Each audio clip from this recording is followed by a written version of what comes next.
trying to see if I can get, I had to get the people another photo so they can get off my damn neck. Y'all get off my neck by seeing me naked, and get off my neck about all that shit. Get y'all some more photos.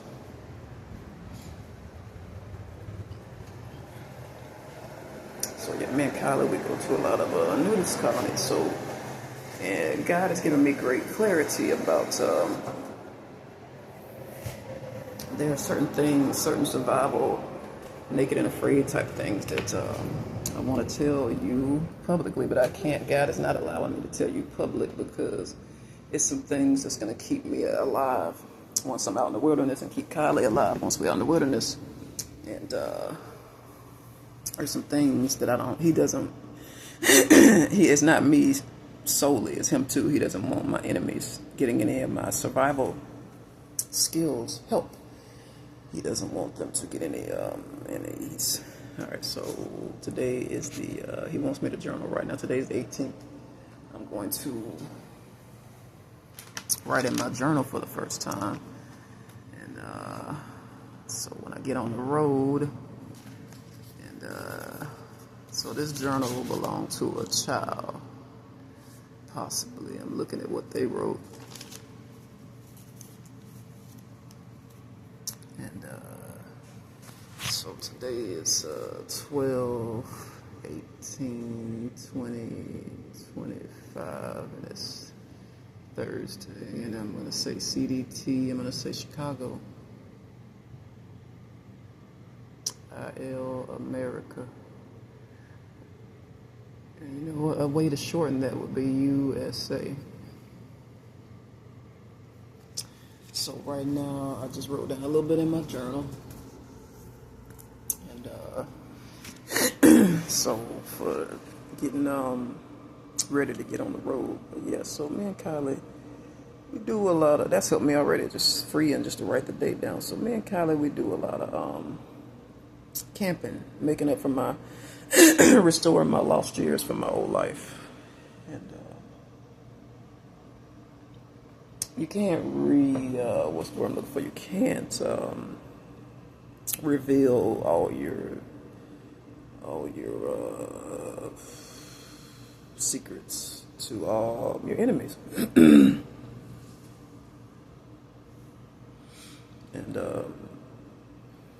this is a pretty cool ass phone case, and I hadn't had anything this nice in a while. The phone isn't super nice, but this phone case is very nice. It makes me feel very,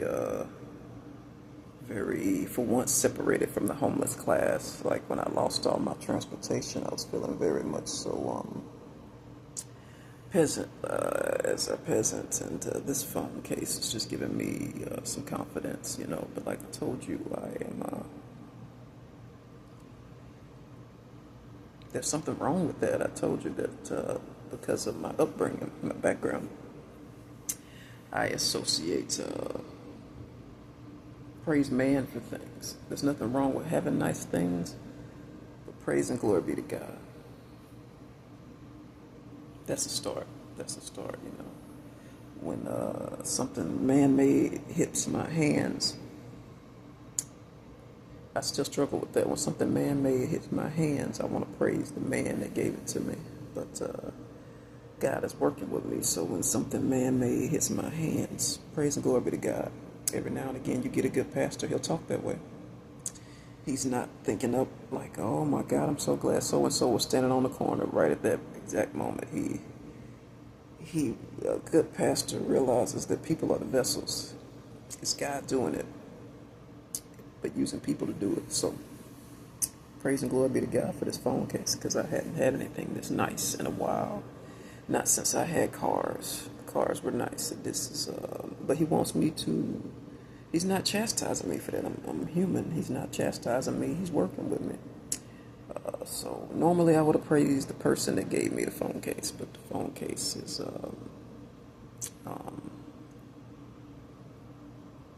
how do I word it in the new life? It's nice to have something nice, and it's a confidence boost. This is the kind of phone case you see somebody have when they have all the above. They have a partner, they're married, they have a job that pays cash, they have a place to go, roof over their head, they have a car to drive. This is the kind of, it's a status symbol phone case. You don't see homeless people. That's just unusual and unheard of. You don't see, because I'm semi-homeless. You know, when I was out on the road, last time I was on the road before this time, I'm on the road now. I just hadn't fully moved out of my apartment, and when I was on the road before,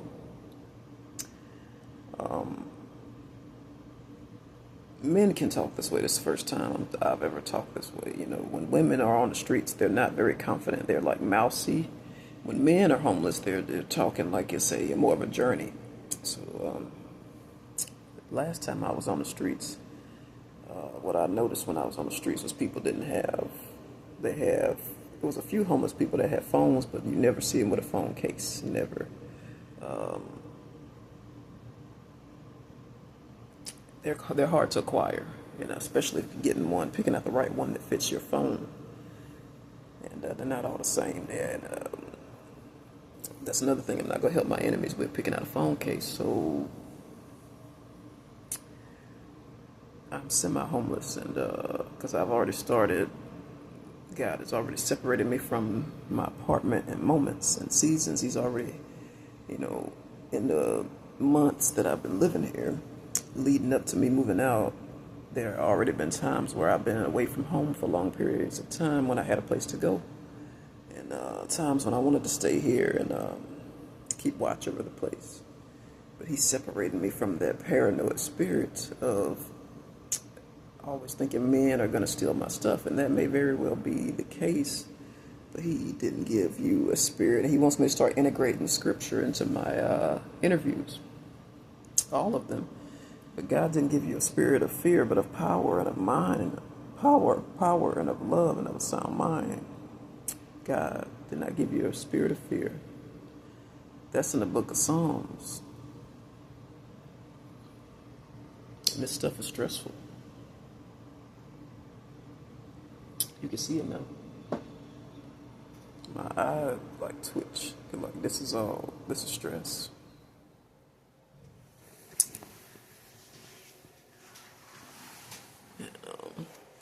Again, one of those people used to make fun of me. I was like, your eye ever twitch when you're stressed out? And come to find out that has happened to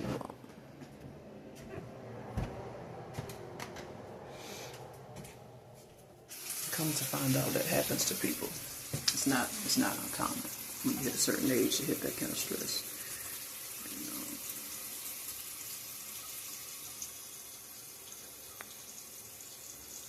Trying to get you people off my back about selfies and whatever the U.S. officials will allow.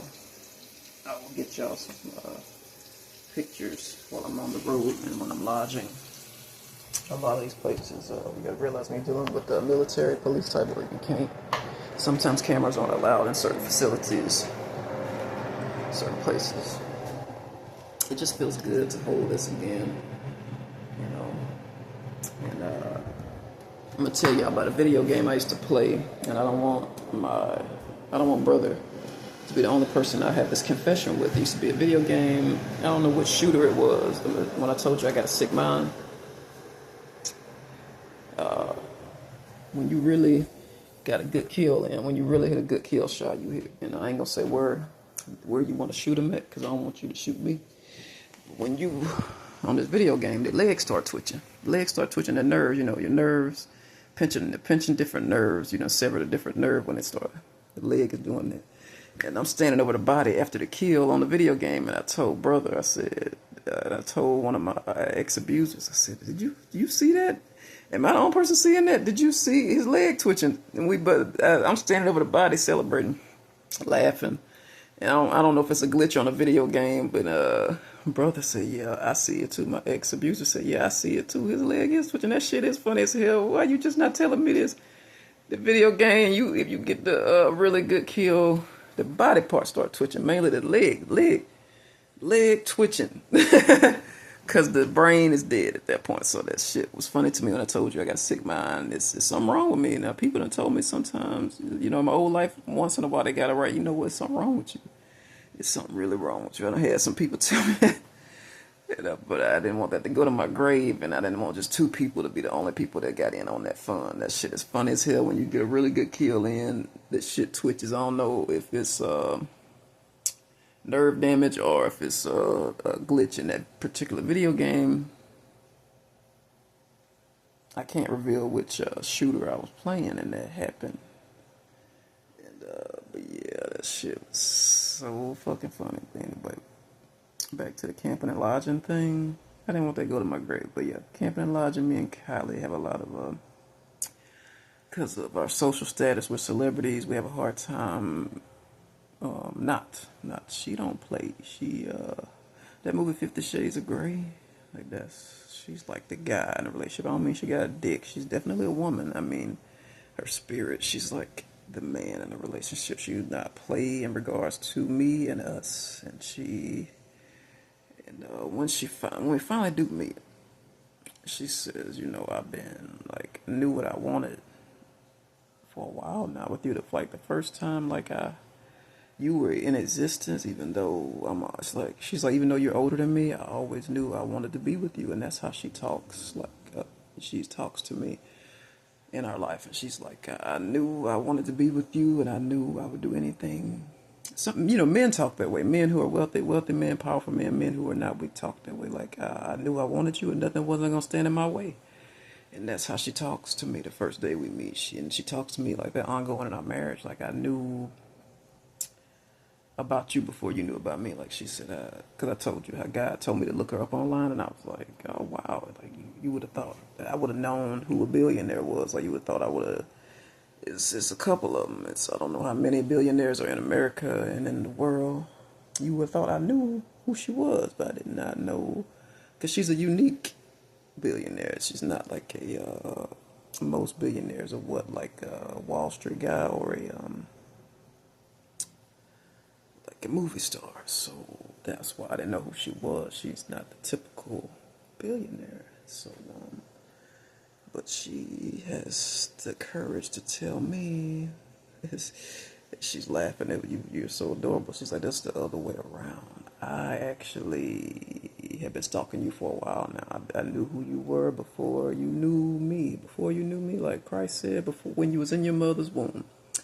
That's how, when he said, I knew you before you knew me. When Christ said, when you was in the mother's womb, in your mother's womb. That's how Kylie talks to me. When you were in your mother's womb, I knew you. And Kylie talks to me like that. She said, I knew I wanted you before you even knew who I was. And I knew I would do anything to get what I wanted. And that's how she talks to me. And I'm not going to let anything destroy our marriage. I'm not going to let anybody stand in my way. That's how she talks to me. She's like, you don't have to be afraid of your old life coming to find you, because you're here with me now. And you don't know how long I've been waiting to find the one. Not just anybody, but someone. The one. Not someone, the one, you know. And that completes me. And this prayer is changing the way how I talk about the two of us. I'm not all squeaky like a mouse.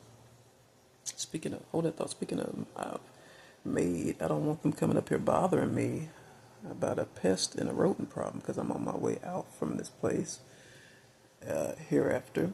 But I've made a pet out of the mouse here. It's another mouse, and a little fucker won't let me get a picture of him.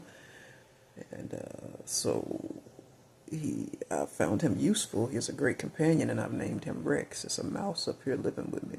And this morning, we spent the morning together overnight, and I don't know how long he's been here, but he showed himself this morning a couple of times. And I ain't gonna say where he likes to sleep, because like I said, they gonna watch this video and they gonna come up here. I don't want them up here, and I like my privacy. But that's not my problem anymore. So I'm not gonna even dwell on that, because I'm getting ready to move out. And the thing that used to trouble me ain't about to trouble me anymore. New problem. So Rex is his name, and I got a pet up here. I found a loophole to having a pet in your apartment. I didn't bring him in. He let himself in. I really feel like somebody planted him, but I'm not going to get into how that happened because that helps my enemies if I reveal how I know how they planted him here. And I don't want to, like I said, the mind games that men play, me dwelling on it and ranting and raving and rambling on about what men do to make me crazy. Just, I don't want to put more gasoline on the fire. But back to Kylie and I. God is dealing with me spiritually because instead of me being all mousy talking about me and her, I'm talking about me and her proudly now.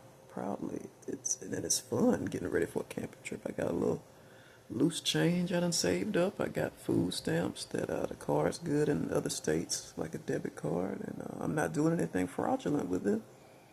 And I don't plan on moving out of Illinois because one is going to complete the other. You know, where one state is lacking, I'm going to go to the other state because our country is suffering as a whole right now. And before it gets further damaged, God wants me to go and explore like the Israelite in my blood. He wants me to go and explore the land some more before the well dries up. The well is drying up in Illinois. It's not as many places open as it was when I first moved here, and he wants me before I get trapped here with no resources. And these business owners may not be able to get what they normally get. He wants me to go and explore Missouri, and not just Missouri, other states, to make sure that I can get fed, make sure Kylie and I can get fed and our kids can eat, and make sure we'll be okay, make sure we have clothes on our back, make sure we got food on the table. So before this becomes a bigger problem, I told you, he don't want me to wait to make these trips, commuting back and forth. And like I told you before, I don't know, America, are we getting worse or are we getting better? That's a question I'm about to find out for you as I venture into different states, different United States. Are we getting worse or are we getting better?